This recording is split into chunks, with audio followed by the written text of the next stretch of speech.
the shadows, whispers from beyond, encounters we can't explain. This is Beyond the Veil, where the unknown is never far away.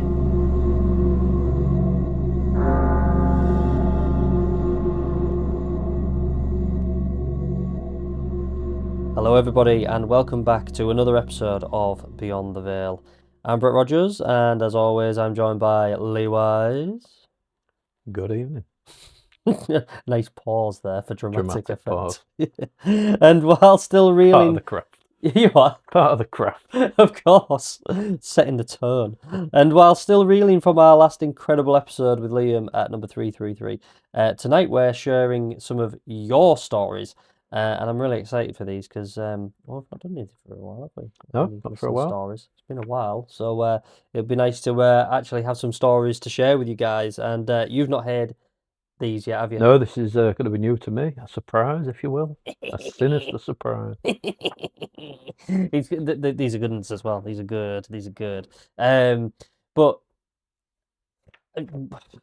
I'm going to just quickly ask you, what did you think of the audio that we got from Liam's house? Yeah, it was interesting. I don't know what my theories are. Certainly sound like some of it was whispers to me. Yeah.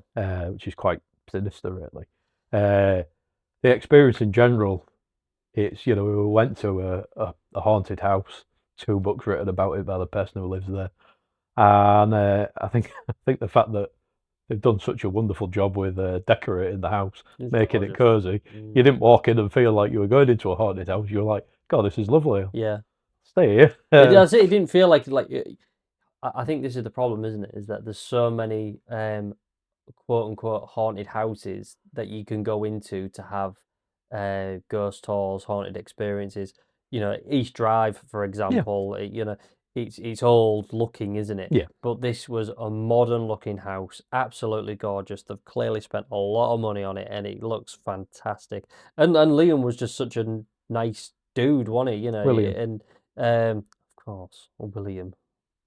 But yeah, I mean, he was just a nice guy, wasn't he? Yeah, very nice guy. And he wants some weird crank or anything. No, he's just a normal guy. Just a normal dude, wasn't he? Which made the books compelling for me. Yeah. The audio compelling, and I thought it made the episode great. I agree. Yeah, and those sounds though, man. And despite what we just said about the house, the way certain bits of the house, I think the main bedroom where the lady had been seen in the bay window, and the bathroom just had a feeling to me. And when we stood up, the 3 of us on the landing talking, I then did get the slightly creepy vibe. Again, despite the beautiful decor. I admit, I felt a little bit like we were outstaying our welcome when we were stood on that landing chatting. Yeah. I felt like, we should probably That's move a good on. way to put it. Yeah, well, it did feel like that. Yeah. But yeah, really incredible experience. And if you've not been to listen to the episode yet, guys, go and have a listen because, again, the some of the audio we picked up was really really quite fascinating. I mean, some people might not feel the same way. They might just think, well, it's a lot of old rubbish.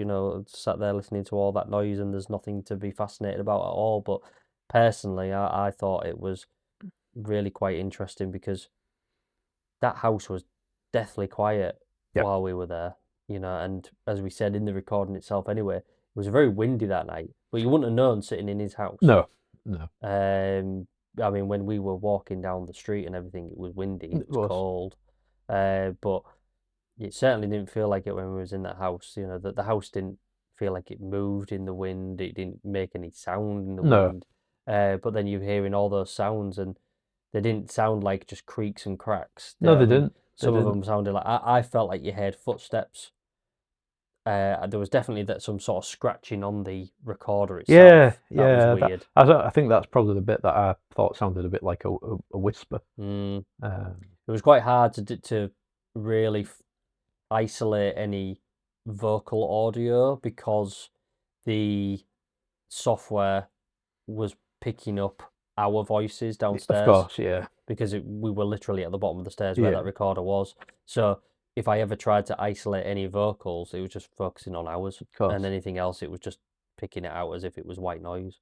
So I couldn't, unless anyone else has got any better software to sort of clean that up, by all means, get in touch with us, because I reckon there's more in that audio that we didn't hear. Yeah. I reckon we missed some stuff there. There's a couple of times when I thought, was that a voice? But I couldn't say for sure. Yeah. Because of the fact that we are talking. Yeah. And I didn't want to.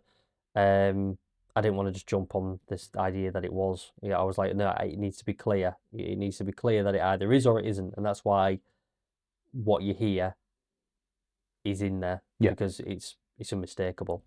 There was, I think I even said in the audio anyway that like there was a couple of times I heard a noise. I was like, what the fuck was that? And then I realised it was like an air freshener going off.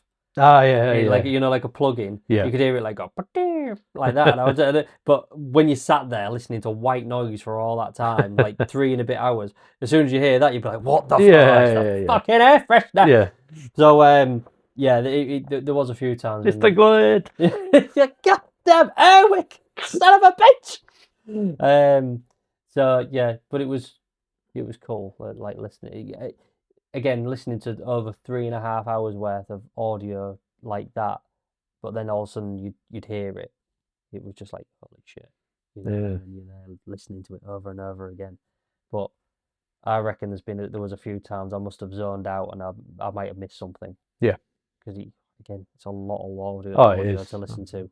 I'm glad you lent your ears to that project. Oh, well, and just sent me the interested bits. Yes, yeah. Well, you're very lucky that I get to do all of that, aren't you? So, anyhow, so let's get to the stories. And without further ado, are you ready to begin? I am. Are you? I'm always ready. A nice pause once again. So, I thought it was a rhetorical question for the audience. Well, no, it's for you. So you're looking at me. Yeah. So, are you ready to begin? I'm ready to begin. Right. The audience are ready. So get on with it. Let's crack on. So, ask yourself this. Have you ever felt watched, even when you were certain you were alone? Heard a sound you couldn't explain, or felt a presence you couldn't see, but somehow knew was there?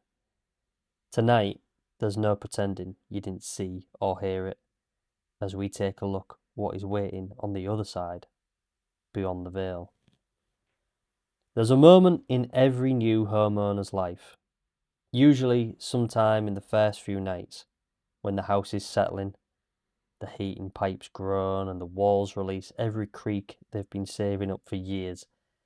You lie there in the dark and tell yourself it's nothing, just the house getting used to you, and you getting used to it. But every now and then, someone moves into a house that isn't settling. A house that doesn't creak, it communicates. A house that doesn't simply make noises, it reacts. And once in a while, you hear a story that forces you to question whether some houses aren't empty at all, but waiting. Tonight's tale comes from a listener named Paul, who had only just begun to settle into his first home. A small, quiet, semi-detached house that should have been completely ordinary. No history of hauntings, no tragic events, no reason for anything strange to happen. But within weeks of moving in, the house made itself known. So now, sit back, turn the lights down, and join us as we follow Paul into the quiet of his new home, where something unseen was already waiting to introduce itself. When Paul bought his first house, he'd only been living in it for a few weeks. He hadn't fully moved in yet, just the essentials. A sofa, a TV, and a dartboard on the wall. Most nights, he still split his time between the house and his parents, slowly adjusting to the unfamiliar creaks and clanks that come with a new place. New neighbours through thin walls, new sounds, a new kind of quiet. With no internet installed yet, Paul had little to occupy himself with, so he filled his evenings with something simple and comforting: darts. It was something he'd always played with his granddad. Neither of them were any good, but it was their thing after his granddad had passed. Throwing darts felt like honouring him in a small way, and it continued to be a great source of fun for Paul. One night, around 10 p.m, Paul was alone in his nearly empty living room, playing darts, specifically around the clock. He'd just thrown his third dart when his stomach abruptly gave him a very urgent, non-negotiable warning. He sprinted upstairs to the bathroom. He'd barely been on the toilet for 2 minutes when he heard it. A huge thud. Not a neighbour, not a pipe, not the heating. This came from directly below him in the living room.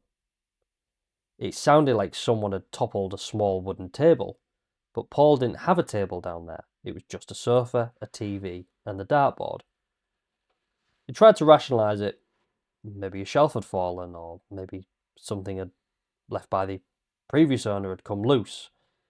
But before he could finish the thought, a second thud hit. This one startled him so much, he jumped up from the toilet. His heart was pounding. Nothing in the living room should have been able to make that noise. As he washed his hands and dried them on the towel, a third thud echoed through the house. The fear hit him all at once. Was someone breaking in? Was something falling apart in the house? Were the doors being forced? At the top of the stairs, he had a tool bag from when he'd been putting up some picture frames. He grabbed a hammer and a screwdriver, double-armed, and he crept down the stairs, leaning against the wall for balance. The pressure of his shoulder made a loud bang against the plaster, and he cursed himself for giving himself away, and any element of surprise was gone. Shaking, he shouted the most Hull-sounding threat he could muster. "If there's anybody there, I'm armed, and I'll twat you one." Classic. So, he reached the bottom. Nice choice of weapons as well. Oh, yeah. I mean, I hope he held the screwdriver, like, upside down, you know, like a dagger. Oh, yeah. Yeah, like that, you know. Yeah, you must. Yeah, like... Mm. Yeah, that's how you do it.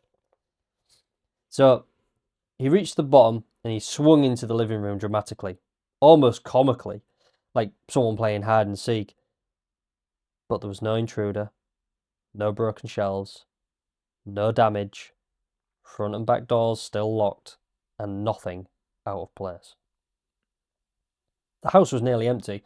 There was simply nothing that could have caused those 3 heavy thuds. Paul sat on the sofa trying to piece it together, but then he remembered the darts. He'd figured he'd finished the game before bed, but when he stood up, the darts weren't in the board. They were on the floor. He laughed, relieved. Clearly the darts had fallen out. Mystery solved, or so he thought. He finished the game and went to bed, not really giving it another thought. But the next day, Paul told his friends the story.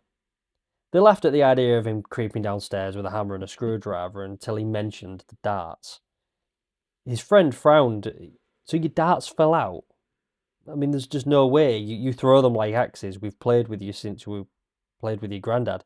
You pretty much have to twist them to get them out the board." And another asked, "Well, were they even close together? Could one have knocked the other darts out as they've fallen?" So, no, Paul said. They were nowhere near each other. 1 in 12, 1 near the centre, and 1 in 7. "And the noise you heard," his friend said slowly, "was like someone knocking a coffee table over." "Yeah, loud, heavy," he responded. "But tungsten darts don't make a noise like that."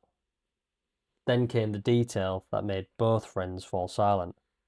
Where exactly were the darts? "About a third of the way down the oche," Paul said. "And how were they lying?" "Standing up. All 3 darts, needle down, standing upright on the carpet several feet from the board. Not scattered, not fallen, not even near the board, standing perfectly upright." His friends stared at him. "That's weird." That night, Paul tested it himself. He dropped a dart in the same spot. It made no sound on the carpet. Even throwing it at the floor barely made a noise, and when he barely wedged a dart in the board to see how it might fall, it took over 10 minutes for the dart to fall loose, and only the noise came when it hit the skating board. He had no explanation, but that wasn't the end of it. About a week later, at 3:20 in the morning, Paul woke up to the blaring scream of a smoke alarm. His brain instantly went into crisis mode. He checked the heat behind the bedroom door, but there was nothing. Paul, erring on the side of caution in all things, had bought fire extinguishers. Grabbing one, he headed downstairs, checked all the doors, no smoke, no heat. He flung open the kitchen door, extinguisher raised, ready for any sort of flames, but there was nothing. Just the alarm screaming as it sat on the kitchen counter, waiting to be put on the ceiling, a job he still needed to do. Approaching it, he picked it up and hit the reset button. Nothing. He held it down. Nothing. He pressed it so hard the plastic bent, and then finally, silence. Just a faulty alarm, he thought. The next day, he told his dad the story, and his dad chuckled and said, "Well, at least you changed the battery." Paul blinked. "What battery?" "The 9-volt for the alarm. I told you to go to Asda for them. That's why I left the alarms on the counter instead of fitting them." Paul hadn't bought any batteries. He was certain. His dad assumed his mum must have done it. Paul spent the rest of the day trying to reassure himself that must be true.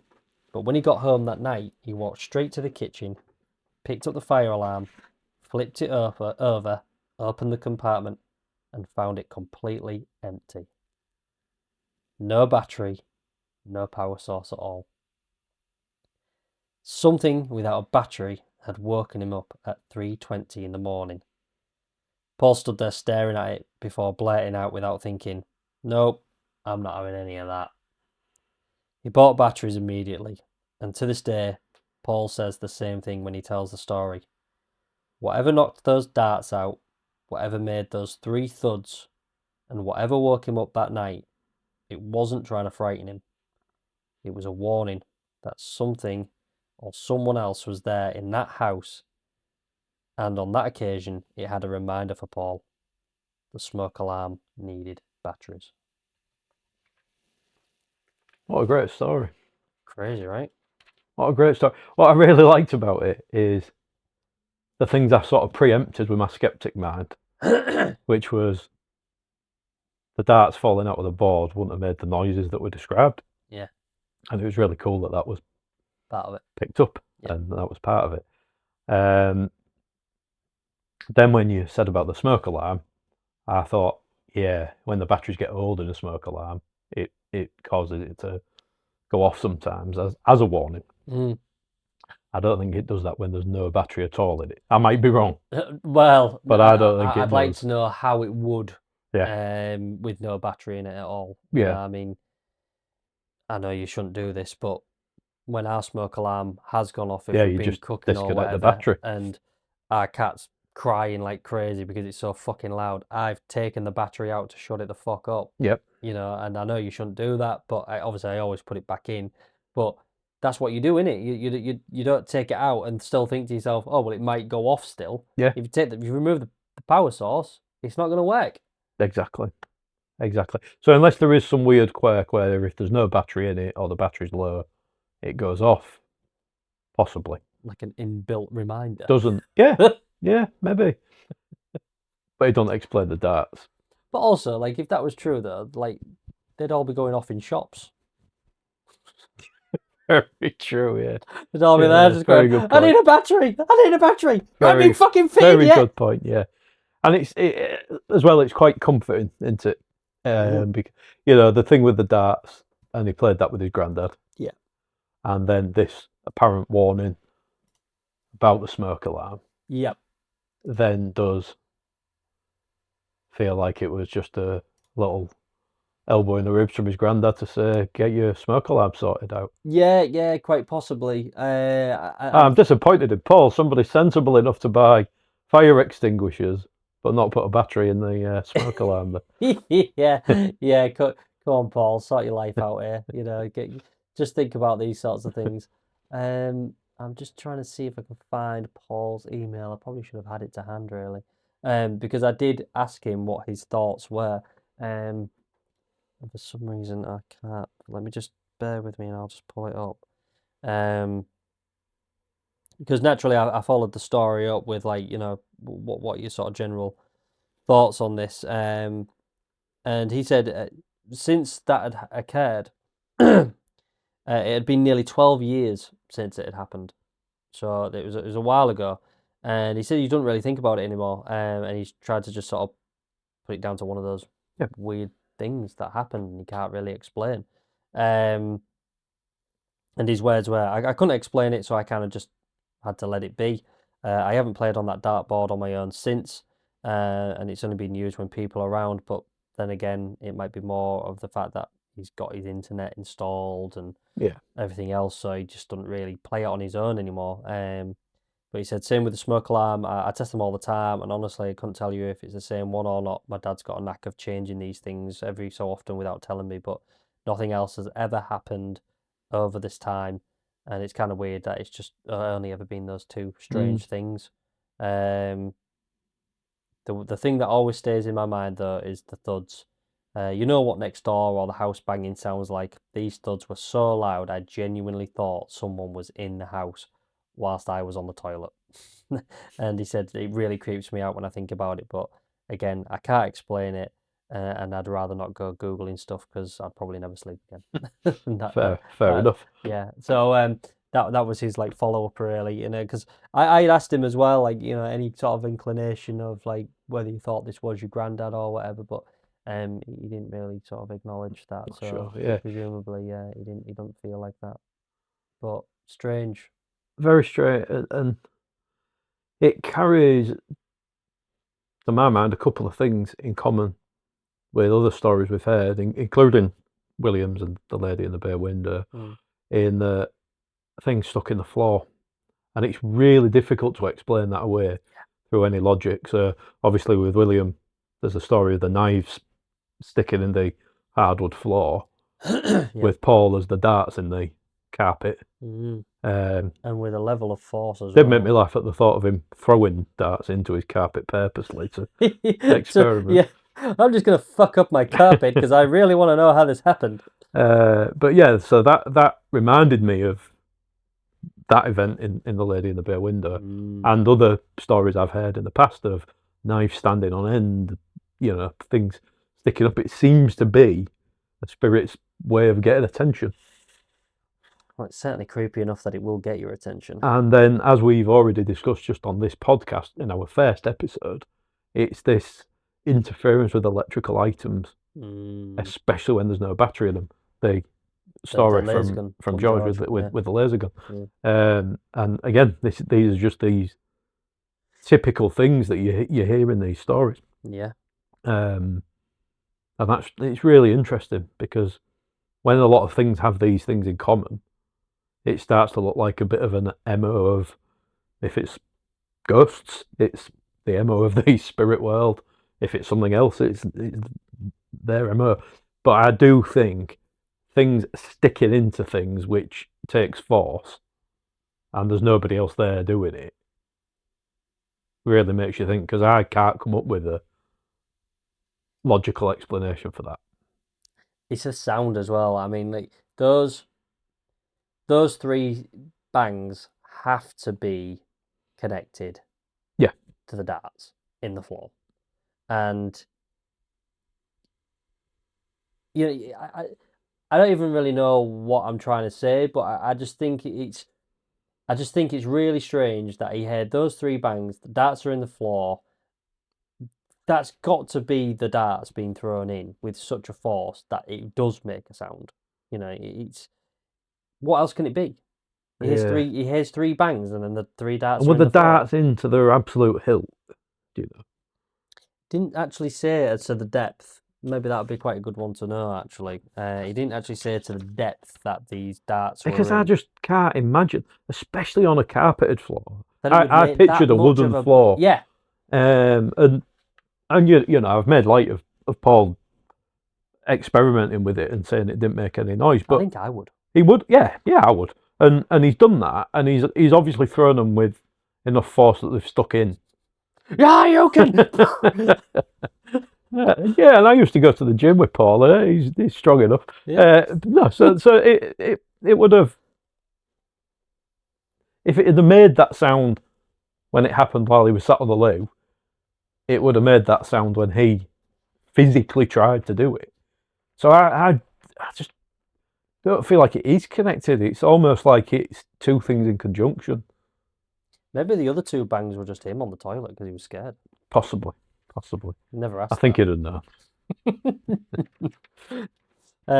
But yeah, I thought it was a great story, you know. Oh yeah, really good. And both elements of it as well. And I love the fact that like he had that conversation with his friends, and they were the ones that turned around to him and went, "This is fucking weird. Yeah, This isn't normal." Like, Yeah. like Paul, you can't just sort of ignore this and just make out like it's some sort of normal event that your 3 darts, which were once in the board, were now in the fucking floor, Yeah. and you thought someone was breaking into your house. That's not normal. And this is another common thing, isn't it? When it's your house, I'm certainly guilty. You're just like, oh, nah, it's nothing. Yeah, Just forget that one. Yeah, you're very thingy about that. Yeah. But yeah, I think it was the fact that it was his friends that had to bring that to his attention to say, that's a bit fucking weird. You know, like you should probably have a think about this. But yeah, great story. Thanks for sending it, Paul. If you're listening, yes, that's exactly the sort of thing we're looking for. I must admit, I got goose pimples just throughout a couple of bits of it. It was really good. First time really I read interesting. Because when I get stories, and just like you'll get stories, I don't want to know the ones you get. Yeah. And I don't want you to know the ones I get, because it's our reactions. Yeah. And because when I read that story, I was like, oh, this is a good one for an episode. Yeah. This is a great one for the podcast. And yeah, I couldn't wait to tell you. And I obviously have been sat on it for a while now. While we've been doing the Christmas special, and then we've been with Liam. But yeah, I've been sat on that one for a while, and I've just been like, that is a great story, and I can't wait to tell it, because I remember reading it, and I even got that little bit of a feeling that I get in my face when I'm like creeped out, and I was just like, oh. But yeah, great story, Paul. Thank you so much. And if something else happens to you, which clearly it hasn't, because it was 12 years ago. Yeah, let's not wish that on. Let's not jinx it. But if it does, you know where to send it. But there's something unique about that as well, is that your house should be and is your sanctuary. It's the one place you should be able to feel safe. And there's always that weirdness, isn't there, when you first move into a new place and you're just not quite familiar with the sounds and that. So to get something so strong, because almost everything is something normal, just like you said, the house settling, blah blah blah. If it's your first week of living in a place, you're not used to those things yet, so you don't pay much mind. But something that is loud and really out of place and not easily explained at all, it then does have that uncomfortable thing of, well, this is my house now. Like, I think it's amplified when you live on your own as well. Yeah, I mean, I've never lived on my own. I don't think I'd be able. I mean, but then saying that, when, like, say Charlotte's been away or whatever, I mean, like, she went to Disneyland last year or the year before. I can't remember when it was, and she just went with her family, and I couldn't get the time off work, so I was at home. Yeah. And I must admit, I can't go to sleep if I'm home alone without having some sort of just like classical music or something like that. Yeah. Because otherwise I hyper focus Yeah, on you the pick silence. up the sounds. You do. And even like the other night, you know, I mean, we've been in this house a while now. The other night we had a bang, and I was like, "The fuck was that?" And I went downstairs, and the only thing I could see that was out of place, there was a shoe, which I think fell off the shoe cabinet type thing. And I can't say I can't say for certain I remember it being there before I went upstairs, or whatever, but it was loud, and I was just like, it's the only thing I can think it could be. And that was obviously my logical part of my brain, just like, well, I don't think it was anything else. No one was clearly breaking in. Yeah. But if I had been on my own and that had happened, I probably would have cried. Yeah, well, I'd have just ignored it. Yeah, you would have, but I yourself can't off do to that. I'd have just cried. I'd have been like,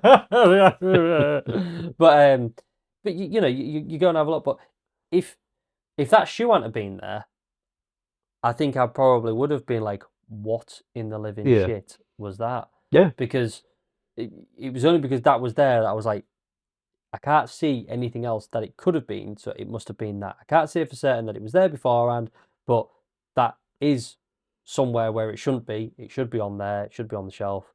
So it must have just fallen out of there somehow. I don't really know how, but it's the only explanation I've got. But if that hadn't been there, I have no idea what it would have been, and I think I would have been very creeped out because nothing else was out of place. And Nova was Nova was upstairs. Nova's my cat, sorry. And she was sat at the top of the stairs looking down. And that also made me feel uncomfortable because she was like clearly like, what the fuck's going on down there? Yeah. So she didn't like go down or anything. She was sat there and she looked at me as if to say, what, are you seriously going down there? Yeah. You crazy bastard. And but I think if that hadn't have been there, I'd have been quite upset. Yeah. It's funny as well how even when you're comfortable somewhere, just your story about the sound downstairs, just I don't know why, but it reminded me of this when we lived at our old house, quite a big house. The dog slept in her crate in the kitchen, and then we had quite a big like hallway, didn't we, before you went up the stairs.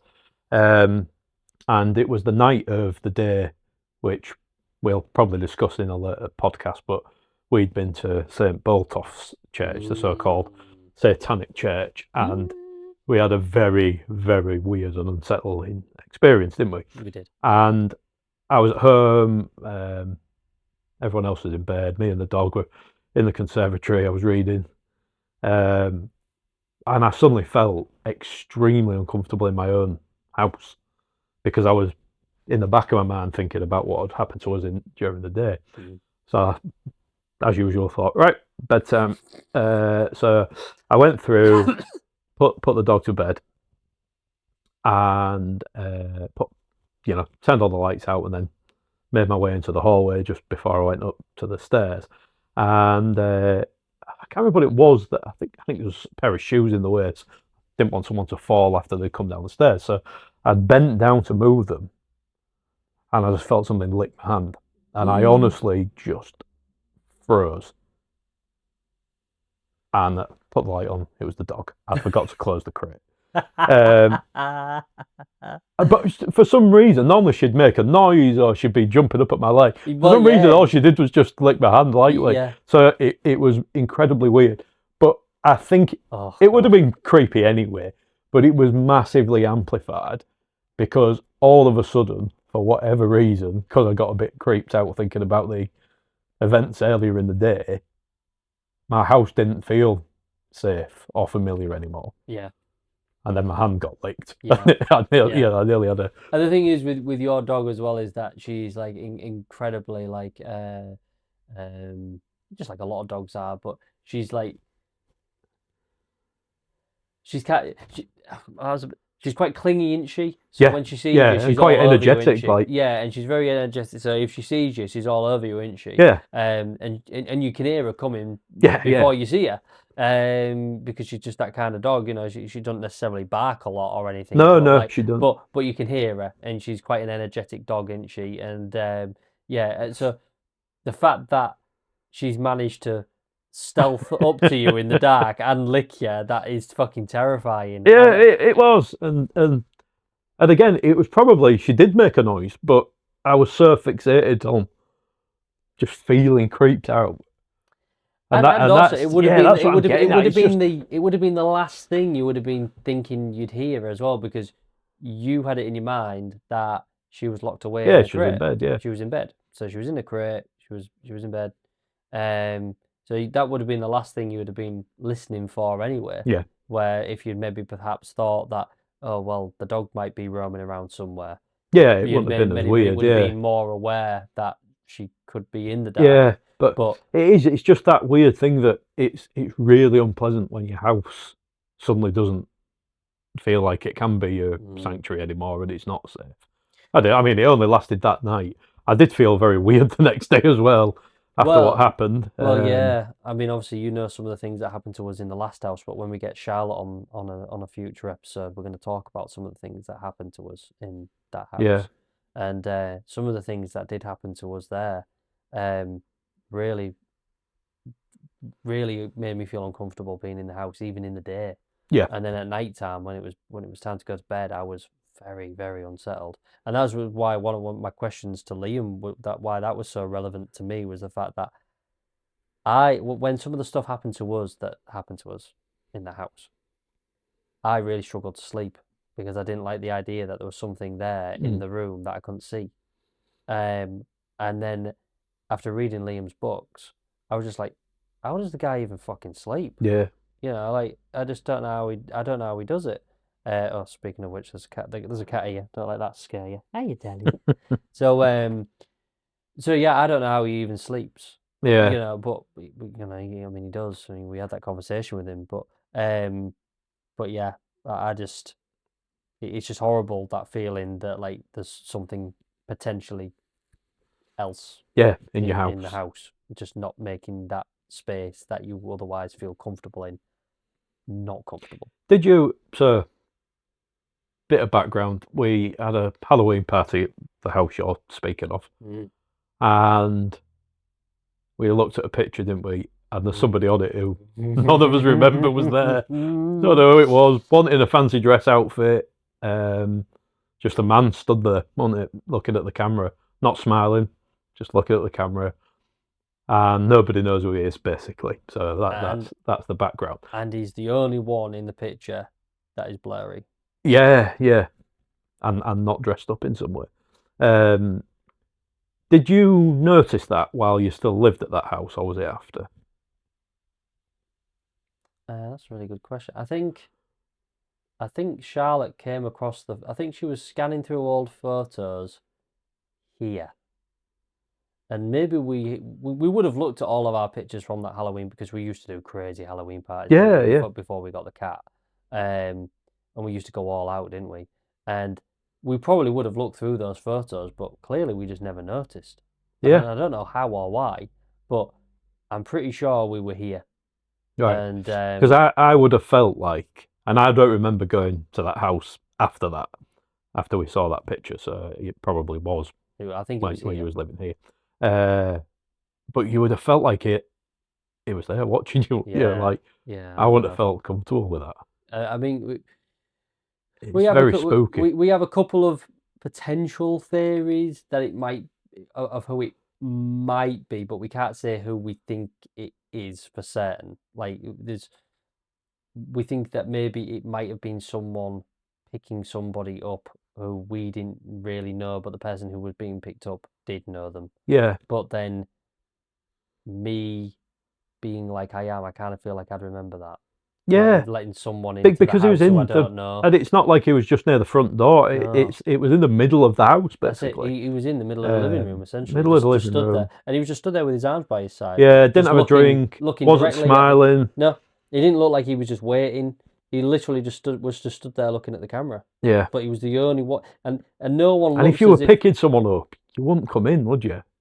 Unless you knew the people, which you didn't. Well, that's it. And I don't remember letting anybody into the house who I didn't know. And No. And if I did, I would have been standing there nearby. Yeah. But he don't look like he's waiting for anybody. He don't even look like anyone in the picture is looking at him. No, it doesn't.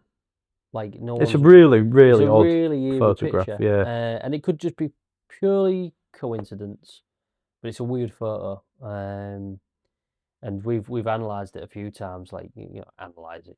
Yeah. We're not the FBI, but you know what I mean. We've looked at it a few times, and we've even sent it to Charlotte's family, because there was quite a few people in Charlotte's family and family friends who were in attendance that night, and it was just like.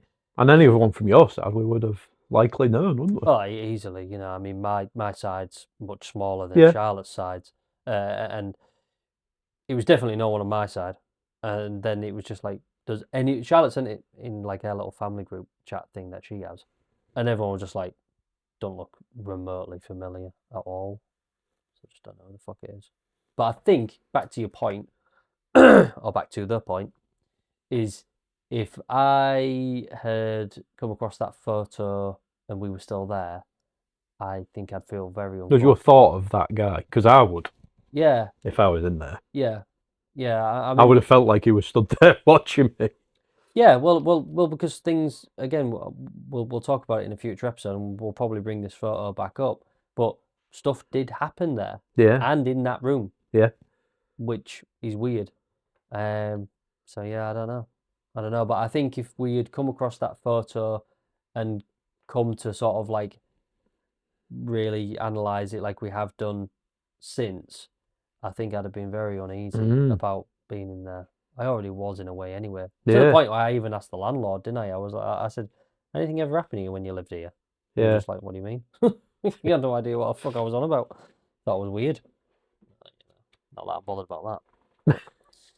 So yeah, but it's weird how like little things like that can make you feel really uneasy living in your house. And thankfully nothing else has happened to Paul. That there's only been that, and he's managed to stay in that house, and he's been okay, which is great. And that's probably reflected in what Paul said of he doesn't feel like whatever caused it, whatever did it, was out to scare him if it was something supernatural.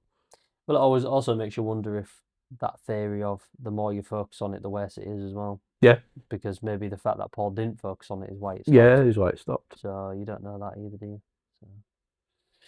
Interesting. Well, yeah, thanks again, Paul. Really appreciate that. Great story. And with that, we shall move on to our next. So, our next story comes from a place most people would never think twice about. A cafe. A place of warmth, routine and familiarity. But after closing time, after the last cup is washed, the chairs are stacked, and the key turns in the lock, something else remains. Our listener didn't go looking for the paranormal. He was simply there to work, to finish a job, to lock up and leave. But when a presence feels mocked, when it senses it's not being taken seriously, sometimes it answers back. This story comes from a listener who has asked to remain anonymous, and for the purposes of this account, we'll refer to him as David.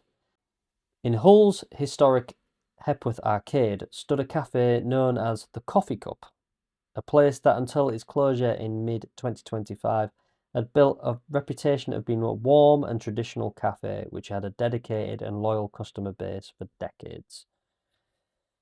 But it has also had another reputation, and one that extended far beyond coffee and conversation. For more than 30 years, staff and customers alike had reported unsettling experiences. Nothing overly dramatic, just enough to linger. Footsteps in empty rooms, objects that refused to stay where they left, and an atmosphere that felt heavier when the cafe was quiet, as though something remained behind once the last customer had gone. David, a handyman by trade, became acquainted with those stories when he was asked to carry out decorating and repair work after hours. Before he began, several staff members warned him that they disliked being in the building alone. They described a constant sense of being watched, an oppressive presence just beyond sight.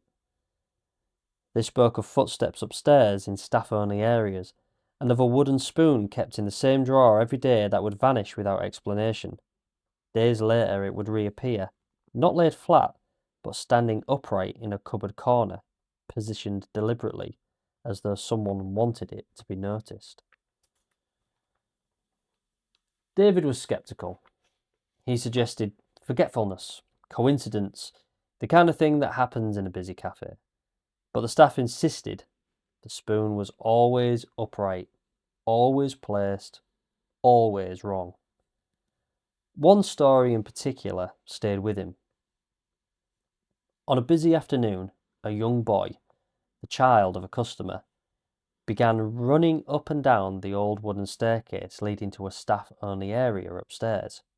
His heavy footsteps echoed through the cafe. Though his mother told him off repeatedly, he continued, clearly enjoying the noise. The staff gave it time. Children, after all, tire quickly. But then the boy ran upstairs one final time.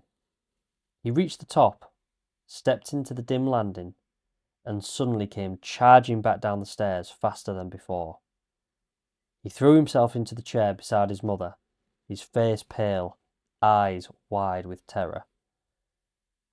When asked what was wrong, he leaned in close and whispered, "Funny mister on the stairs." In Yorkshire, and maybe other parts of England, funny doesn't always mean amusing. In certain contexts, it means strange, weird, wrong, or odd.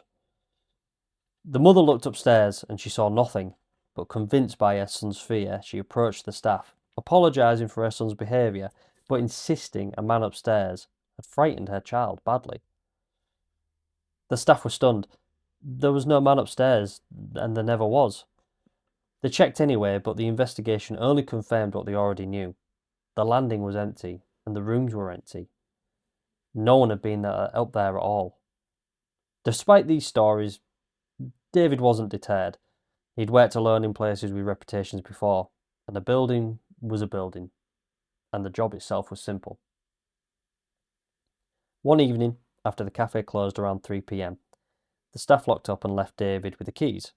His task was to finish repainting the customer area, carry out a few minor fixes, set the alarm, and leave.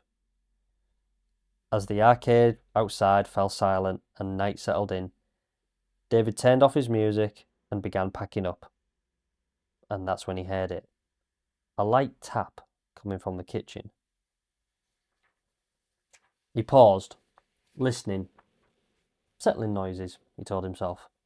Old buildings make that sound all the time. And he went back to tidying. But then it happened again, and this time it was louder, clearer. He recognised the sound immediately.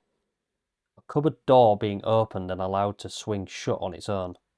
And these weren't the modern soft close units. They were old, and if a door moved and or closed, it made a noise. And whatever had moved it with intent. David stood still, the cafe suddenly feeling far too large and far too empty, and the air seemed heavier than before, pressing in around him. And for the first time that night, he wondered if the stories he'd dismissed weren't stories at all, but warnings. Trying not to jump to conclusions and half amused by the situation, at least that's what he told himself at the time, when in reality it was probably a nervous laughter. But David called out into the empty cafe, "Oh, slamming doors, are we?" And for a brief moment there was silence. But then, without warning, came an almighty slam. Not a settling creak and not a gentle knock. A violent, unmistakable bang as a kitchen cupboard door was thrown shut with force. David didn't wait to investigate. He gathered his tools quickly, his earlier confidence evaporating in an instant. He set the alarm, closed the door behind him, locked it, and left. The next day, when he returned to inspect the job and was left to touch up, he told the staff what had happened, and they simply nodded and smiled, knowingly. They told him it was a sound they'd heard from time to time, and it never stopped being unnerving.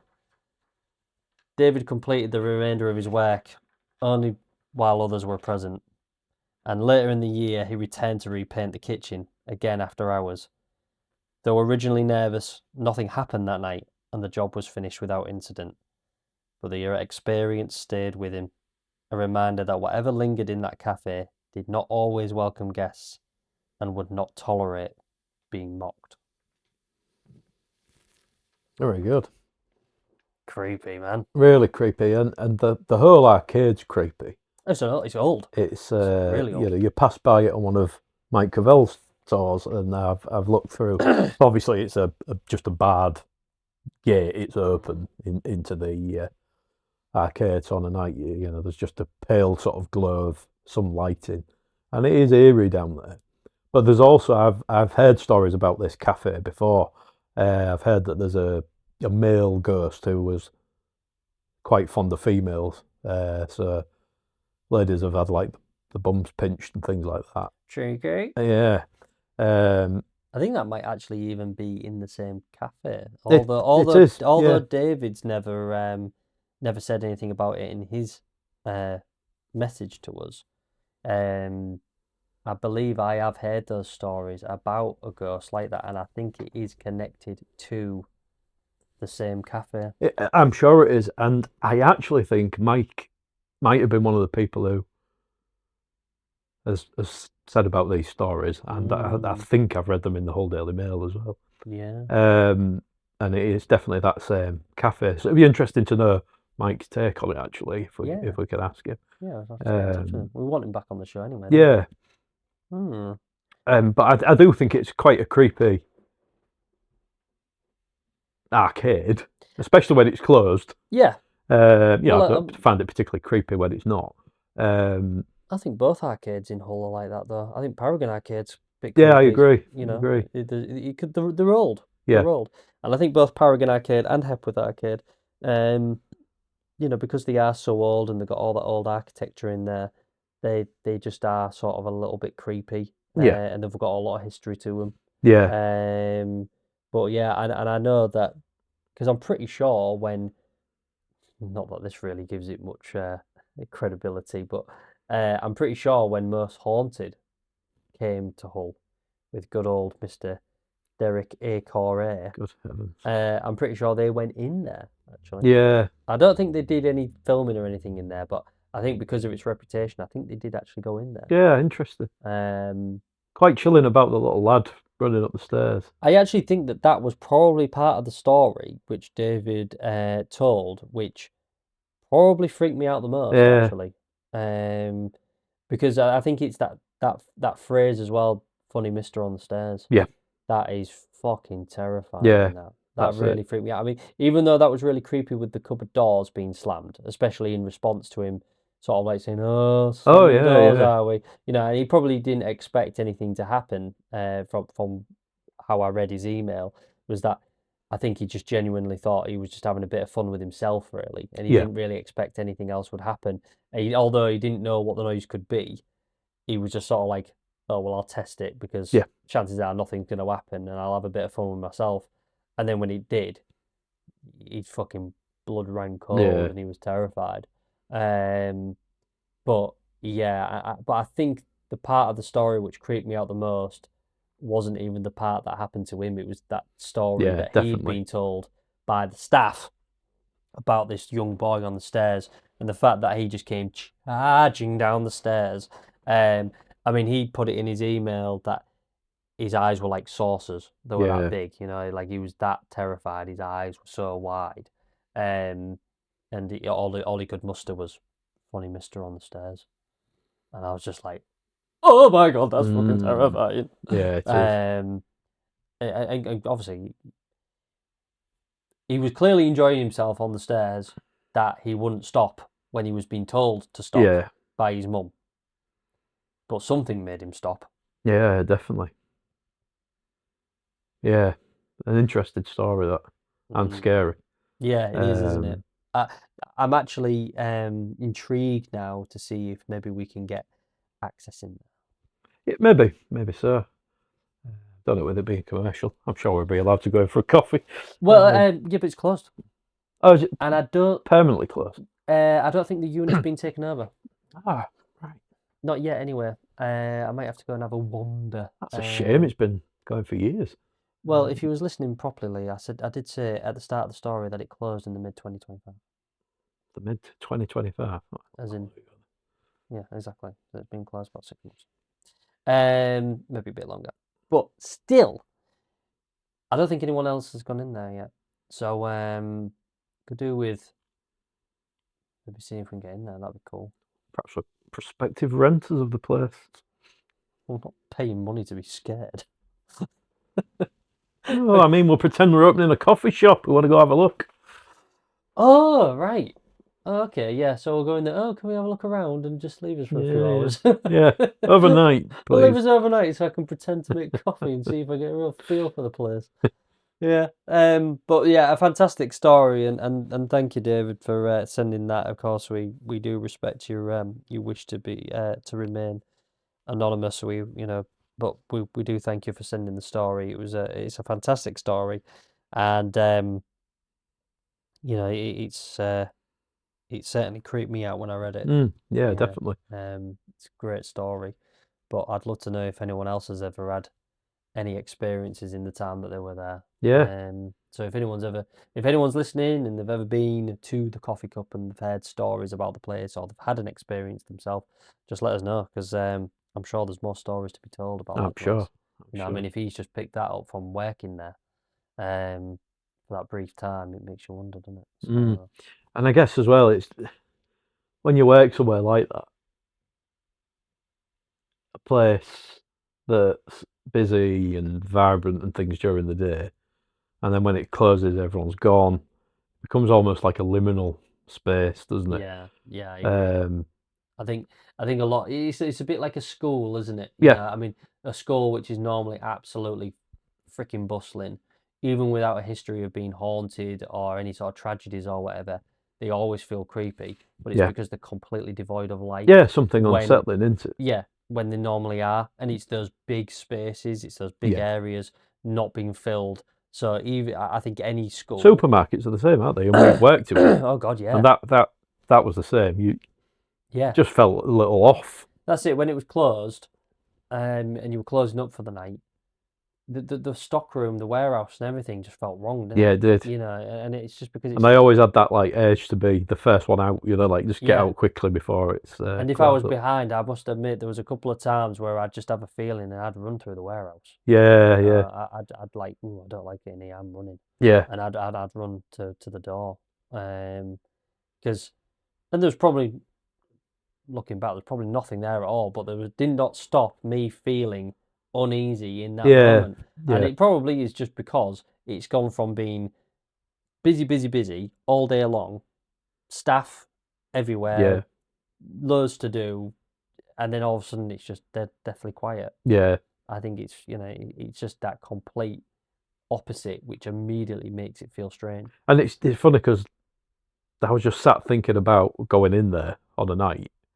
If I had to go in now, somebody said just, just pop in, left my purse in there. Will you go get it for me out of the staff canteen? I'd be proper freaked out going in. Yeah. And it's weird because there's nothing inherently scary about the building at all. Oh. I mean, nothing, as far as I'm aware, nothing's ever happened in there. No. And nothing's ever been there before it. I mean, Christ, it's been a supermarket as long as we've been alive. Yeah. So, and that's like. Then the rooms upstairs were quite creepy, weren't they? Oh, yeah, that room upstairs. That was quite spooky, to be fair. If we weren't too busy dicking about, I'd have been scared up there when we was up there. Yeah. If we weren't that busy just taking the absolute piss. But it feels like it was a bit maze-like as well. Yeah. There's lots of different rooms, weren't there? Yeah, it was, yeah. I mean, I still can't believe they entrusted us to actually work unsupervised away from the shop floor. What did they think we were going to do? Actually work? Works are very loose. We're just destroying shit, weren't we? But still, that area up there, even though we were just having a good laugh and pissing about and throwing shit around, it was creepy up there, wasn't it? It was creepy. Really yeah. creepy. And if I'd been up there on my own, I wouldn't have been happy. Yeah. I'd have been a bit upset, I think. It was cool though. Yeah, but see what I mean? Like the thought of being in there now on your own is really creepy. Imagine if like you had to go upstairs into that area now. Oh yeah, I wouldn't like that at all. I mean, that place closes at 11. It's 10:15 now, so it'll probably be quiet. But yeah, like after 11 o'clock, oh, something's fallen over upstairs. Yeah, and go set see the what it alarm is. off. Can you just go tidy it up and make sure it don't fall over again? Yeah. I'd be like, no. You can go. Yeah, it's weird. I don't know why it's creepy, but it is. Even though nothing's ever happened there. I'd rather go on my own into some of these haunted locations we've been to. Yeah. At least because you probably know what to expect there. Yeah. But for some reason, you don't know what to expect at the supermarket, even though nothing ever happened there. Yeah. But I think it's just because it's outside of what your normal expectations are, I think. Yeah. And I think that's just instantly makes it creepy. Yeah. So, but yeah, some great stories there. Some great stories. And did you enjoy them? Very much so. Yeah, really enjoyed them. Yeah, some great stories there. Really, really happy to have had those. And we've obviously still got some great things coming up this year. So some great things. Can't wait to share with you. But obviously, if you want to keep an eye on what's coming up, keep an eye on our social media pages. So we've got Facebook. We have our normal Beyond the Veil podcast page, which is mainly for news of our upcoming episodes and our schedule and things like that.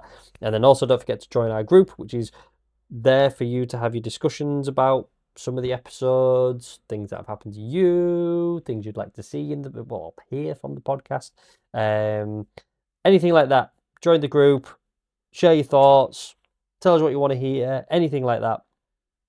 On Instagram, you can find us at Beyond the Veil, the podcast, and you'll easily find us on Facebook by just searching Beyond the Veil podcast. It's nice and easy, and there'll be two, so you'll have a page and the group. We're also working on bringing a Reddit community, but I don't know what the fuck I'm doing. But once I get my head around it, we'll have a community page on there as well. Excellent. So I am working on it. Certainly do it. I'm far too old to. I don't really get it. It seems like a really cool thing, though. I mean, like the more I look into it, there's all these community pages where people share stories and things like that, and I think it'd be really, really cool. So, yeah, we're working on a Reddit community, so keep an eye out for that. And remember, if you do have a story to share with us, no matter how big or small, as you've heard tonight, you can send them to us via direct message on the aforementioned social media, or you can just drop it to us in an email at btvpodcaststories@gmail.com. So yeah, you can send it there. And yeah, we'd really love to hear from you, because as you can tell, these stories are so much fun to listen to, and they're really, really creepy. And yeah, we love it. So we want to hear. And even if you're personal friends of ours and you've got a story and you're listening because you're friends of ours and you've got this story, email it to our private email addresses. Yeah. Send us a text message, whatever you want to do. We're just really keen. Yeah, absolutely. Yeah, I mean, because Paul, talking about that supermarket. Then I mean, we've not heard from Paul in decades. Yeah. Oh yeah. 20 years easy. Yeah. Much more. Yeah, that's it. So, and then Paul saw our podcast. He's been listening, and he had a story he wanted to share with us, and so he reached out to us. So it was great to hear from him, and then obviously he had this fantastic story. So even if you just know us or whatever, and you do want to share a story with us, then yeah, just go for it. And again, it doesn't matter how big or small. The idea is that this podcast is also your podcast, and we want to hear your stories and your experiences. And that's truly what this podcast is really built on, and we want it to be built on. So yeah, don't forget that you can share your stories with us either through direct messaging us on those social media channels or by email. So yeah, that was great though. I enjoyed that. Me too. It was really good. I enjoy hearing those stories. I want more now. But we have got some really cool stories though, because we've also got Rachel, who has got some great stories now. And if you've been keeping an eye on our social media, you'll see that Rachel sort of looks after our group a little bit for us. She does a little bit of posting for us when we're quite busy. But she's got some great stories for us, and she's going to join us on the podcast soon to tell us her stories. Charlotte, my wife, she's going to jump on. She's got some. Well, we've both got some stories to tell, but some things that have happened to her. So we've got some stories coming up from there as well, and we've got some other great stuff in the pipeline. And Kat, who joined us on the Black-Eyed Children episode, has got some more stories of her own, not regarding Black-Eyed Children. Yeah, well, she said in that episode, didn't she, when she joined us, she said that she had some more stories that she wanted to tell us. So she'll be coming back. We've got some great feedback that people really enjoyed Kat being on the show, and hopefully we'll be hearing again from her soon, and maybe having her on the podcast a bit more. So yeah, we've got some great stuff coming up. So just keep an eye out. We've got some other sort of collaborations coming up as well. So yeah, and again, the best place to keep on top of all this stuff and see what's coming up is just keep an eye on our social media. Anything else from you? No, Wise? don't think so. No. I think we're good. So in that case, it's goodbye from Lee. Goodbye. And goodbye from me.